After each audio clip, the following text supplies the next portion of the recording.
Nakwento ko nga kay Pastor dyan eh. Alam mo, may ino-offeran ako palagi ng mundo. One time, ino-offeran ako, bibigyan kita ng 6-digit weekly. I-promote mo tong isabong. Hindi ako nagsasabong. Sabi ko, hindi ako nagsusugal. Kristiyano na ako. Last week, wala akong pera. Sabi ko, may nag-alok sa akin yung sagot ka ni Kuya Jobert na show. Wala na, di ba? Sabi sa akin, Kuya Jobert, kukunin ka ulit namin pero magpo-produce dito. Alak, iinom ka ha? Malaking pera to. Sabi ko, hindi na ako umiinom. Kristiyano na ako.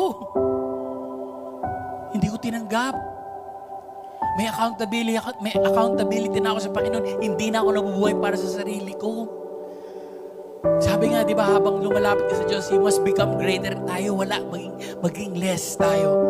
We have to be servant. At nagpapasalamat ako dahil ako ngayon ay servant ng Panginoon. Kahit saan maglalakad ako, kahit saan pumupunta ako, para ikwento sa kanila yung ginawa ng Panginoon sa buhay ko.